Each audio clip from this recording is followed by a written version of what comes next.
Hi there! In today's video, we are going to go over how to do this really beautiful color transition, and you can apply this to almost any amigurumi project, but I do go more in detail on how to pick your colors, how to pick your yarn, and specifically the best projects to do this technique with in the blog post, which will be linked down below. This video will just be showing you how to actually do this color transition. So I've got a couple different examples here.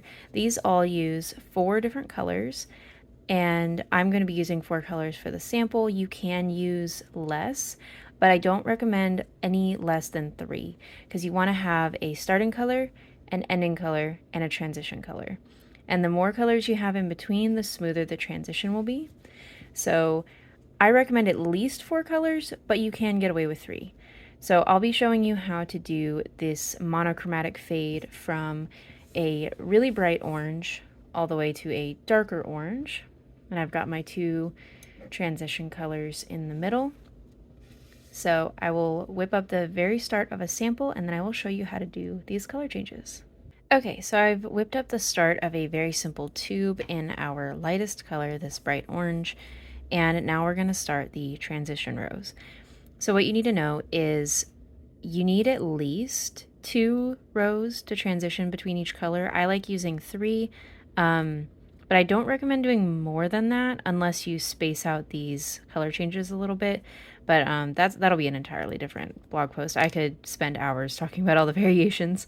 So what we're going to do is we're going to start the first stitch of the row, grab our next color, which is knotted somehow. There we go. Okay. We're going to grab our next color and finish off the single crochet with it. And now we are going to change colors every single stitch. So I'll work the next stitch in the second color, finishing it with the first, making sure to put my stitch marker back. And we're going to alternate switching colors every stitch. Now that we've gotten to the last stitch, it's kind of hard to tell the difference because they're so similar, but I have currently got the second color on my hook. So I'm going to start this next stitch, but instead of switching back to the first color, I'm going to actually complete the stitch, because what we're going to do for the next round is we're going to alternate. Get the camera to focus a little bit. So now we're going to work on the opposite color on top of it. So this very first stitch is actually the color A, the first color. So we're going to work the second color on top of it, then switch to the first, then the second, then the first. So we're staggering it a little bit.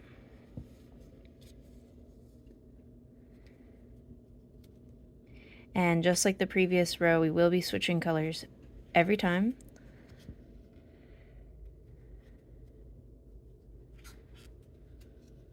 Make sure to put your stitch marker back.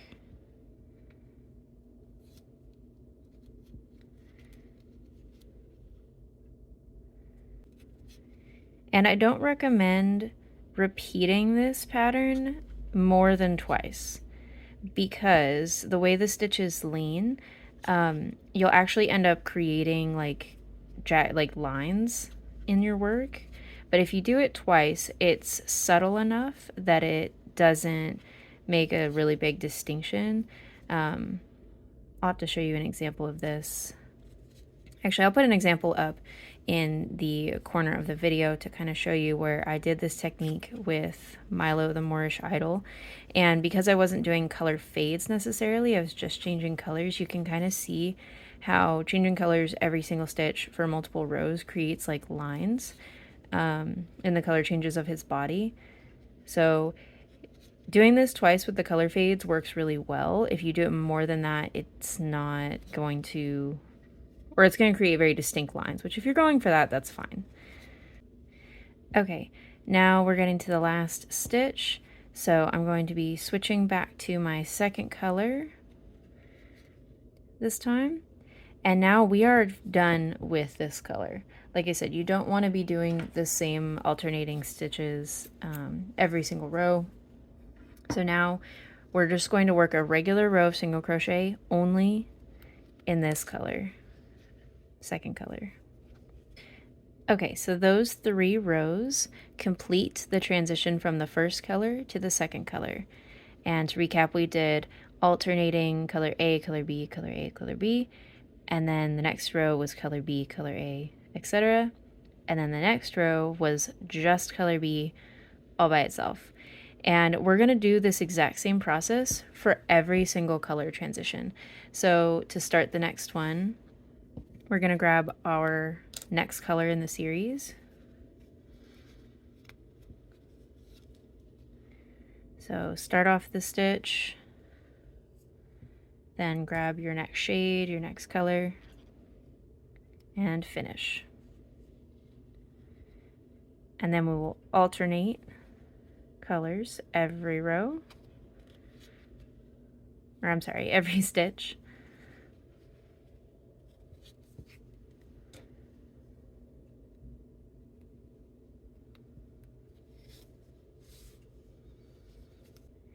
And there is lots of variations of this. You could technically do it in 2 rows where you have 1 row of alternating colors and then 1 row of single color before you go on to the next color in the series. It works, especially if you have a limited space, if you're working on a limb or a body that's very short. But if you do the additional row of alternating colors, it does give it a little bit more of a color break and it looks a little less jagged. And one of the upsides to using this technique is that when you're just working regular color changes, you do get that jagged line with changing colors at the end of a row. But with this particular technique, you don't have to worry about those jagged edges because everything is staggering anyway. And you don't have to concern yourself with like keeping the rows looking straight on all sides. And I honestly just prefer it to using like seamless methods, although I do have a video on that. I can link it in the description box below if you're interested in learning how to create seamless color changes. But this is definitely one of my favorite techniques. I just like that it looks like the fade is a little bit more smooth, a little bit more natural, and seamless on all sides. This is what you should have once you've done the 3 transitions or 3 rows per color.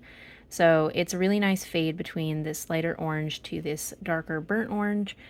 And I hope you enjoyed this video. I really hope you enjoyed doing this technique as well. It's very fun to customize, and you can find some more information on which patterns work best for this, as well as color theory information, all sorts of stuff in the blog post. I highly recommend you check it out, and I hope you enjoy. I want to see what you would do with this technique.